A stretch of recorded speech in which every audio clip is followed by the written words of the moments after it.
नमस्कार, this is Ravinath, lecturer electrical from GPC Sirohi.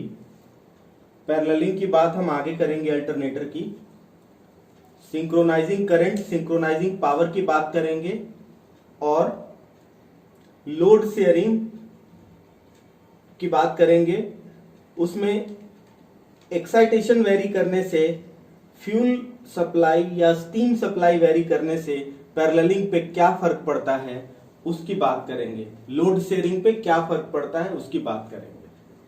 तो सबसे पहले हम बात करेंगे सिंक्रोनाइजिंग करंट और सिंक्रोनाइजिंग पावर की।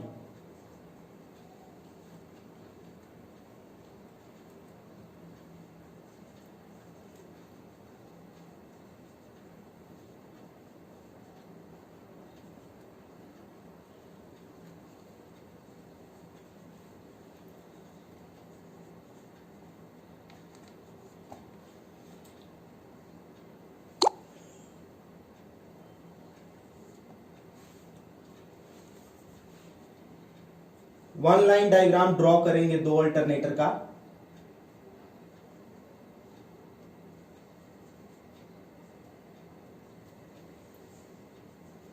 ये हमारे पास अल्टरनेटर 1 है, ये अल्टरनेटर 2 है।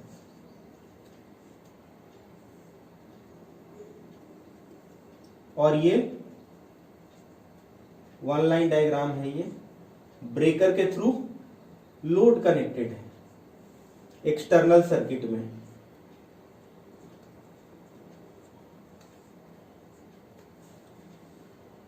ये वोल्टेज सपोज E1 फेजर है, जनरेटेड वोल्टेज, और ये E2 फेजर है। RA, ये भी RA, ये एक्सेस और ये भी एक्सेस। ये हो गया ZS और ये हो गया सिंक्रोनाइजिंग इंपीडेंस, सिंक्रोनस इंपीडेंस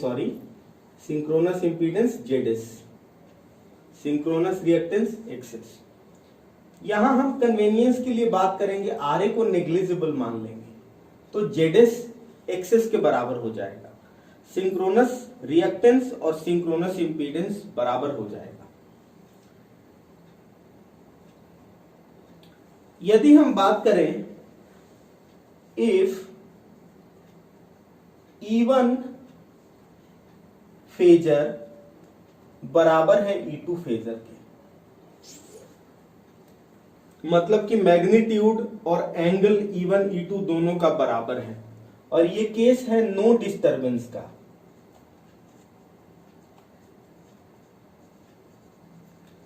तब क्या होगा? There will be no synchronising current.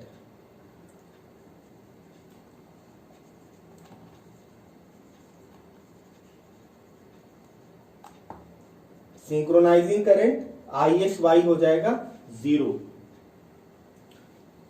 क्योंकि E1, यदि हम E1 ऐसे बनाएं और E2 को ऐसे बनाएं, दोनों बराबर है फेजर, तो लोकल सर्किट में कोई करंट, दोनों फेजर बराबर है तो ISY कोई फ्लो, इंटरनल सर्किट में, लोकल सर्किट में कोई ISY फ्लो नहीं होगा।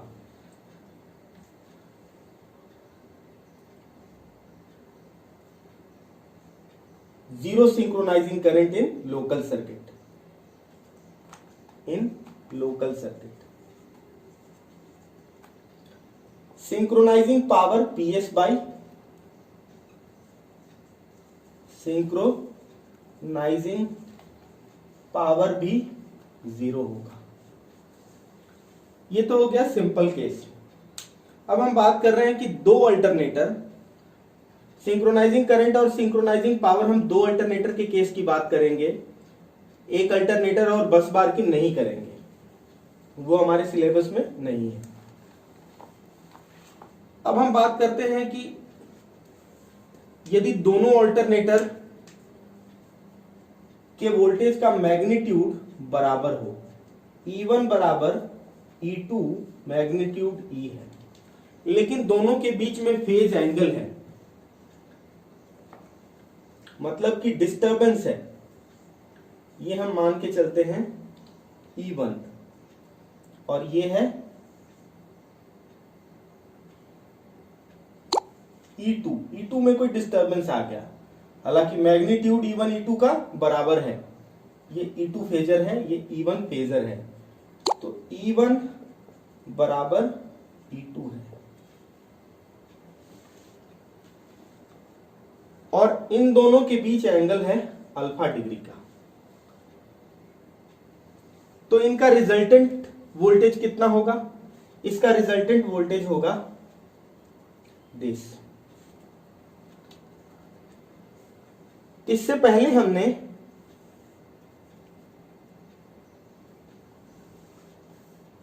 इन दोनों वेक्टर्स का, सपोज ये E1 वेक्टर है, ये E2 है, दोनों का मैग्नीट्यूड E है, इसका मैग्नीट्यूड निकालना हमने सीखा है। लेकिन हमें मैग्नीट्यूड किसका निकालना है? इसका नहीं निकालना है, इसका मैग्नीट्यूड निकालना है। तो इसके लिए कौन सा फॉर्मूला हम इस्तेमाल करेंगे वो देखेंगे। तो जो रिजल्टेंट, ये एरो है, फेजर है, रिजल्टेंट ईएमएफ का, ईआर का मैग्नीट्यूड कितना होगा? ये होगा पहला मैग्नीट्यूड वेक्टर का, E1 का E है, इसका हमने माना है E magnitude, E square plus दूसरे का मैग्नीट्यूड है, बराबर नहीं भी होता तो E1 E2 हो जाता, यहां पे हमने बराबर माना है। अब यहां पे माइनस होगा, यदि ये लंबा वाला होता तो प्लस हो जाता, तो यहां पे क्या हो जाएगा? 2 E1 E2 दोनों बराबर ही है, और कॉस एंगल अल्फा। क्लियर? लंबे वाला विकर्ण होता तो प्लस हो जाता, यहां पे हम माइनस लिखेंगे। तो अब ER कितना हो जाएगा? ER हो जाएगा ये 2E स्क्वायर, ये भी 2E square, common 1 minus cos alpha. 1 minus cos alpha कितना होता है? 2E square, 1 minus cos alpha होता है 2 कॉस स्क्वायर अल्फा बाई 2। तो रूट के अंदर कितना हो गया? 4E square cos square alpha by 2। ये हो गया 2E cos,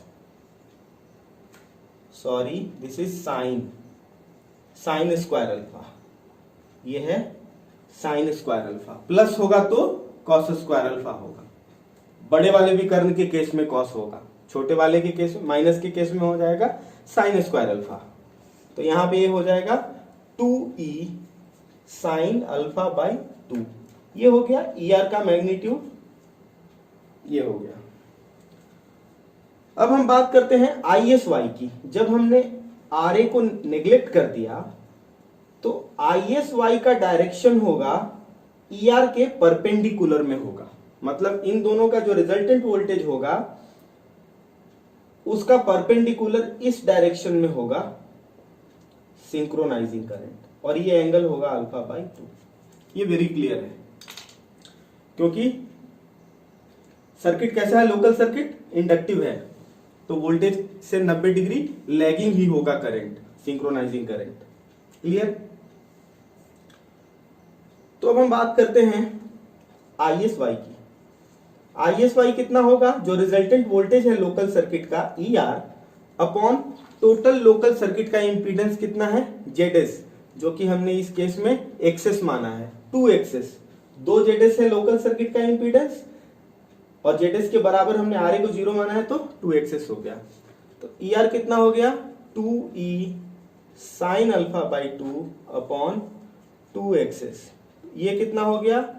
E upon XS sine alpha by 2। Synchronising current यही हो गया। सिंक्रोनाइजिंग करंट कितना हो गया? E upon XS sine alpha by 2। अब हम बात करते हैं सिंक्रोनाइजिंग पावर की, PSY की। तो PSY होता क्या है? वोल्टेज होता है इनटू करंट होता है, वोल्टेज करंट और उसके बीच का एंगल का कोसाइन, वोल्टेज करंट के बीच के एंगल का cosine alpha by 2। E ISY कितना है? E upon XS sine alpha by 2 into cos alpha by 2। यहां पे हाफ कर देंगे E स्क्वायर अपॉन एक्सेस, तो यहां क्या हो जाएगा 2 sin alpha by 2 into cos alpha by 2। ये कितना हो जाएगा P S Y, P S Y हो जाएगा E square upon 2 access sine alpha हो जाएगा। 3 फेज के लिए सिंक्रोनाइजिंग पावर की बात करें तो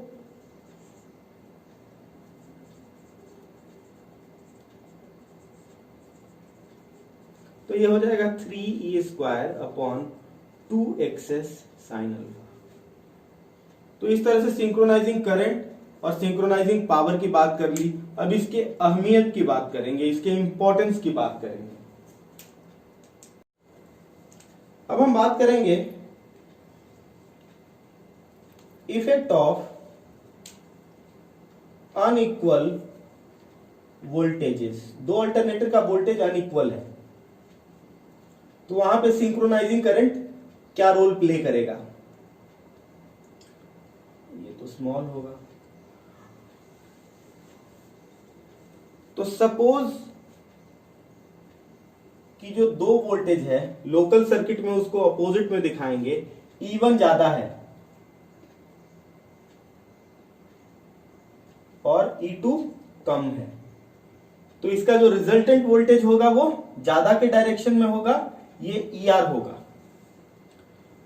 और चूंकि जो लोकल सर्किट है वो कैसा है, इंडक्टिव है, तो इसमें जो ER का करंट होगा, सिंक्रोनाइजिंग करंट, वो किस तरह का होगा, लैगिंग इन नेचर होगा ER से लैगिंग इन नेचर होगा। ER कितना होगा, ER is equal to E1 minus E2 होगा, और ER है इन फेज विथ E1 है। ER को हम बोलेंगे सिंक्रोनाइजिंग EMF भी बोलेंगे। ये it will set up a synchronising current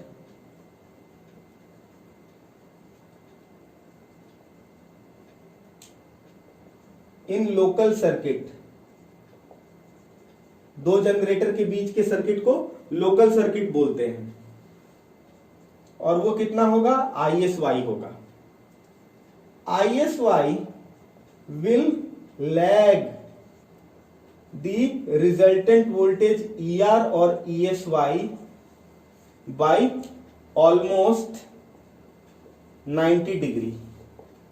इसका मतलब ये हुआ कि ISY will lag E1 also by 90 degree and it will lead E2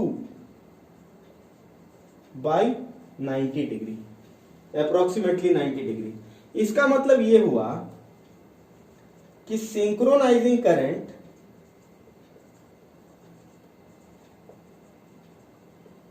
will have a demagnetizing effect of armature reaction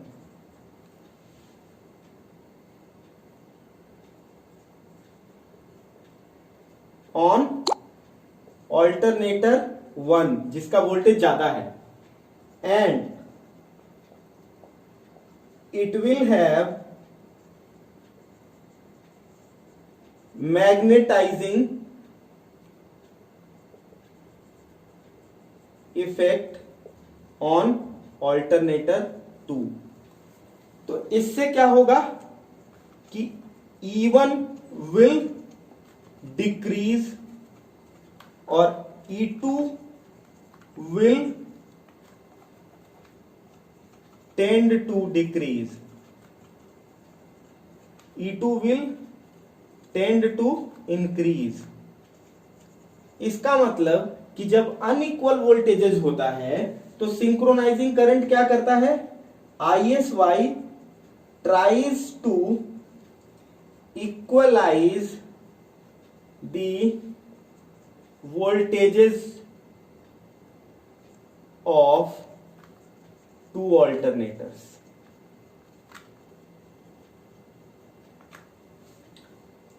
clear हो गया। अब हम बात करेंगे लोड शेयरिंग की। लोड शेयरिंग कब? जब लोड शेयरिंग उस स्थिति में जब एक्साइटेशन हम वेरी कर रहे हैं दो अल्टरनेटर की, और दूसरा कंडीशन होगा लोड शेयरिंग का जब एक्साइटेशन तो सेम रहेगा लेकिन फ्यूल सप्लाई या स्टीम सप्लाई अल्टरनेटर का वेरी करेंगे या स्पीड वेरी करने की कोशिश करेंगे।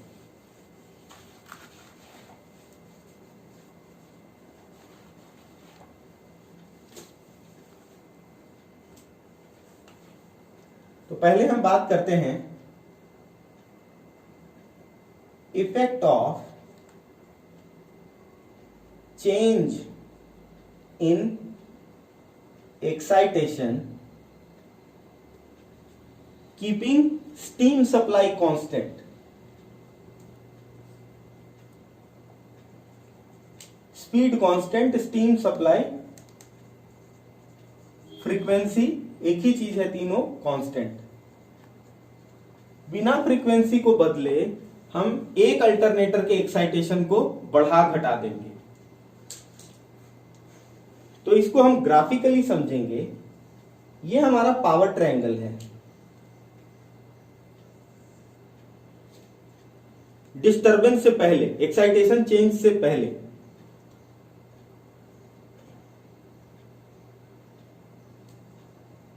और हम मान के चल रहे हैं इसका एक्स एक्सिस क्या होता है, ये किलोवाट होता है, रियल पावर होता है ये, और ये होता है रिएक्टिव पावर। पावर ट्रायंगल में हमें पता है ये होता है kVAR, ये होता है किलोवाट, और ये होता है kVA, kilo volt ampere reactive. तो ये है मशीन 1 का, मशीन MC1 का किलोवाट है ये है मशीन 2 का किलोवाट, मशीन 2 का किलोवाट है। ये है मशीन 1 का एक्साइटेशन, इसको हम लिखा मशीन 1 एक्साइटेशन या फिर kVAR 1, और ये है मशीन 2 का एक्साइटेशन, kVAR 2 है ये। क्लियर? अभी हमने एक्साइटेशन चेंज नहीं किया है। अब हम स्टीम सप्लाई को चेंज नहीं करेंगे, मतलब कि किलोवाट चेंज नहीं होएगा। चेंज क्या होगा? एक्साइटेशन चेंज होगा। सपोज मशीन 1 का एक्साइटेशन हमने बदली, चेंज कर दिया, बदल दिया, ट्रायंगल वही बनेगा।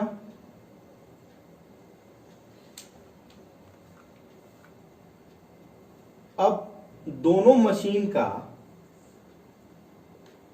MC1 का किलोवाट सेम है क्योंकि हमने फ्रीक्वेंसी बदला नहीं है, ना ही फ्यूल सप्लाई या स्टीम सप्लाई हमने चेंज करा है, तो उसमें किलोवाट में कोई अंतर नहीं आएगा।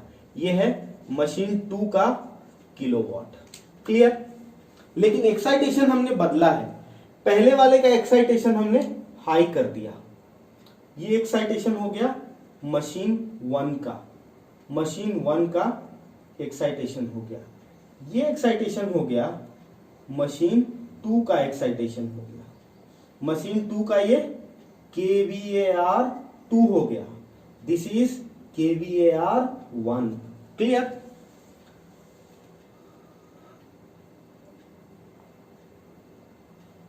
अब हम बात करेंगे कि ये लाइन को डॉटेड बना देते हैं क्योंकि इसका कोई वैल्यू अभी नहीं है। दिस लाइन, इस लाइन को रिमूव कर दिया हमने, इस लाइन को रिमूव कर दिया।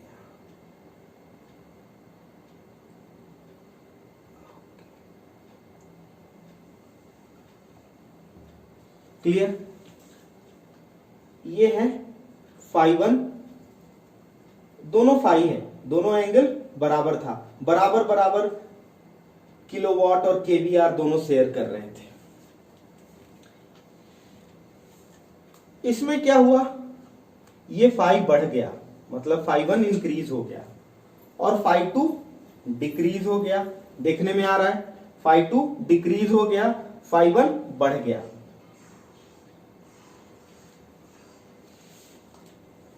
इसका ये मतलब हुआ एंगल बढ़ने से पावर फैक्टर कम जाता है, तो इसमें एंगल कम गया तो पावर फैक्टर बढ़ जाएगा, पावर फैक्टर इंक्रीज।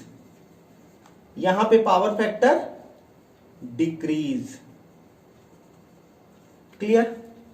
तो सबसे पहले तो हमें दिख गया कि पावर फैक्टर में अंतर हो गया, किलोवाट में कोई अंतर हुआ नहीं एक्साइटेशन बदलने से। तो इसके कंक्लूजन की तरफ हम जाएंगे कि चेंज इन एक्साइटेशन से क्या क्या होता है। तो सबसे पहले हम बात करेंगे कि लोकल सर्किट में synchronising current will be set up in local circuit. ठीक है, ऑल्टरनेटर 1 का जो टोटल करंट है, टोटल करंट ऑफ ऑल्टरनेटर 1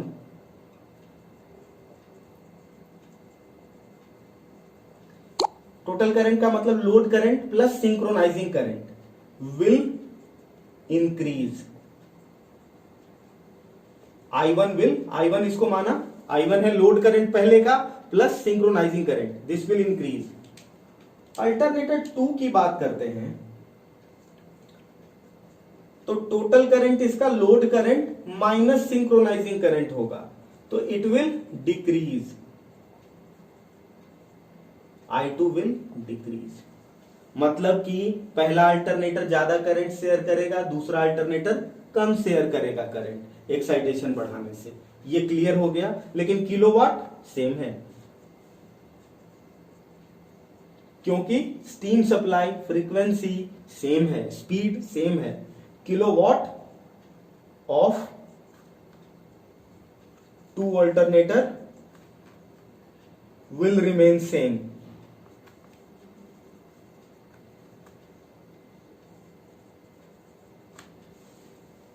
अब पावर फैक्टर पे आते हैं। पावर फैक्टर ऑफ ऑल्टरनेटर 1 जिसका हमने एक्साइटेशन बढ़ाया है, वो क्या हो रहा है, पावर फैक्टर एक्साइटेशन बढ़ाने से power factor of alternator 1 excitation हमने क्या किया है, इंक्रीज करा है, तो पावर फैक्टर क्या हो गया इसमें, पावर फैक्टर विल डिक्रीज। देखने से ही हो रहा है, एंगल बढ़ेगा तो कोसाइन वैल्यू cos फाई होता है, ये power factor cos phi 1, phi बढ़ रहा है तो cos का वैल्यू कमेगा, मतलब power factor will decrease. Similarly power factor of alternator 2, alternator 2 का हमने क्या किया है, इसका एक्साइटेशन बढ़ाया तो इसका एक्साइटेशन ऑटोमेटिकली कम गया। एक्साइटेशन हमने क्या किया है, डिक्रीज किया है, तो पावर फैक्टर इसका क्या होगा, विल इंक्रीज। तो इस तरह से हमने देखा एक्साइटेशन का इफेक्ट देखा, without changing the steam supply, without changing the frequency, without changing the speed. अब हम आगे बात करते हैं effect of change in steam supply को चेंज करते हैं, एक्साइटेशन को बराबर रखते हैं। अब हम बात करते हैं effect of change in fuel supply, steam supply, frequency, कुछ भी बात कर सकते हैं। Steam supply keeping excitation constant.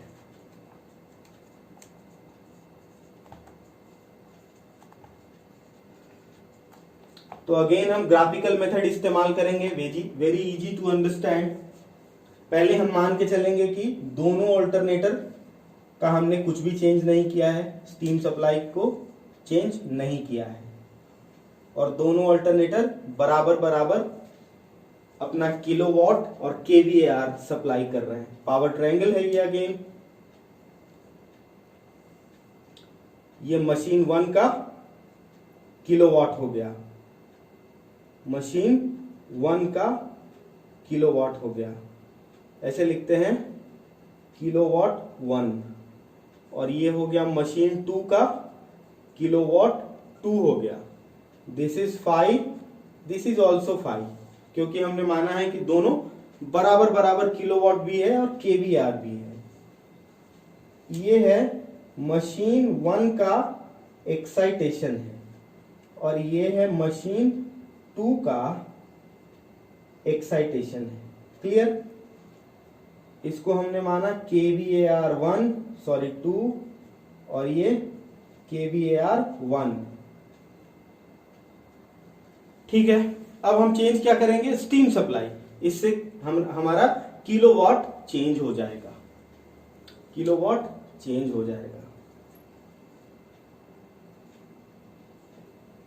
तो अगेन हम सेम ट्रायंगल ड्रॉ करते हैं।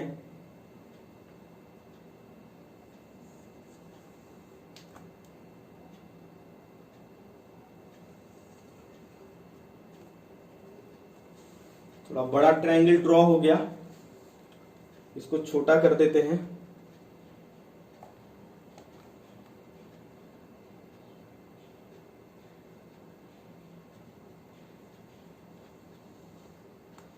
लगभग बराबर है, अभी भी बड़ा है।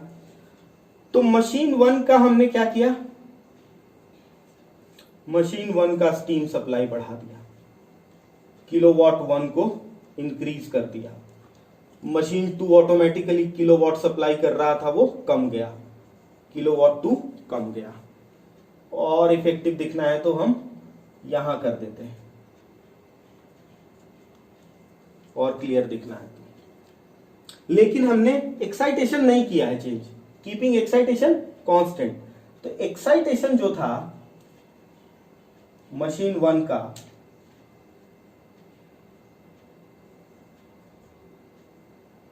और मशीन 2 का, वो सेम है।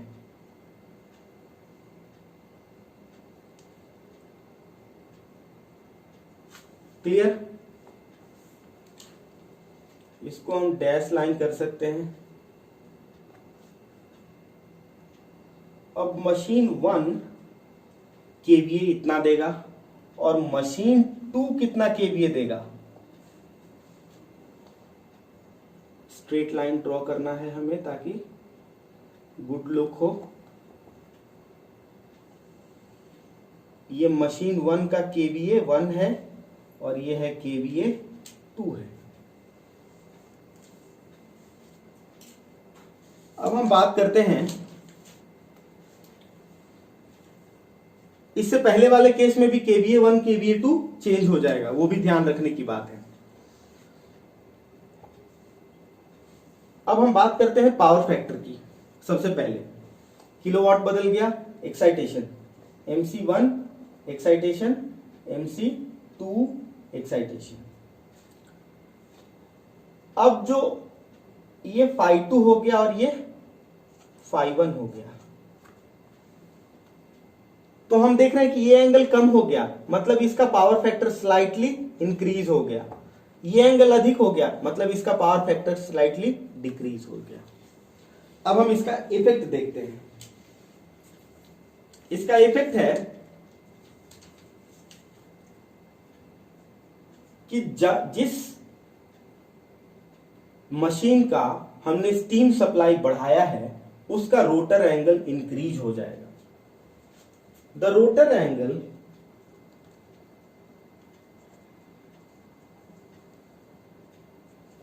Of machine 1 will increase.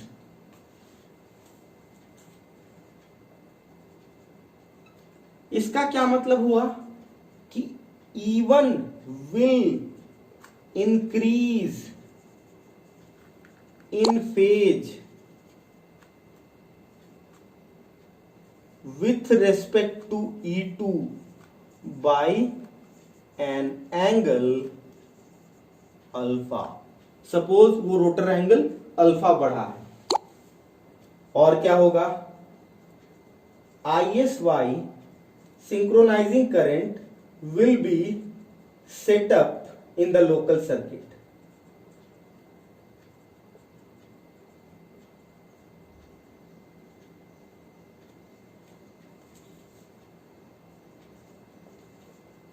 Active power of alternator 1 will increase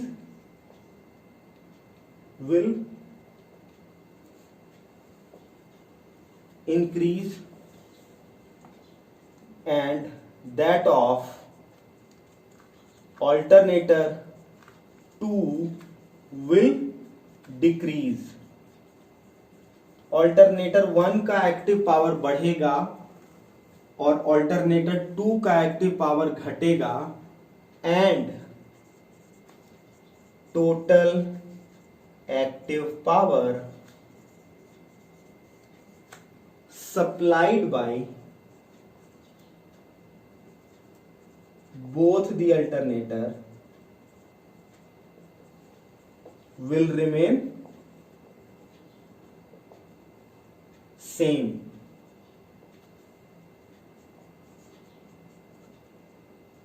Total kVA will change. Power factor में भी चेंज होगा लेकिन स्लाइड चेंज होगा, नेग्लिजिबल चेंज होगा. Power factor of two alternator, power factor ज्यादा चेंज किस में होगा? जब एक्साइटेशन चेंज होगा. Will change slightly.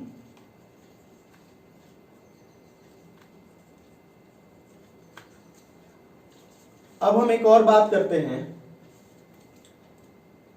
इससे पहले हम एक पॉइंट छूट गया था कि टोटल केवीए एक्साइटेशन हम चेंज करेंगे स्टीम सप्लाई को कांस्टेंट रखने के केस में, तो इंडिविजुअल केवीए भी चेंज हो जाएगा और टोटल केवीए भी चेंज हो जाएगा. वो ध्यान रखिएगा. तो इसके साथ ये टॉपिक कंप्लीट हो जाता है अल्टरनेटर. और एक दो न्यूमेरिकल भी देखेंगे, न्यूमेरिकल करवाने की कोशिश करेंगे. एक सेशन न्यूमेरिकल का होगा. धन्यवाद.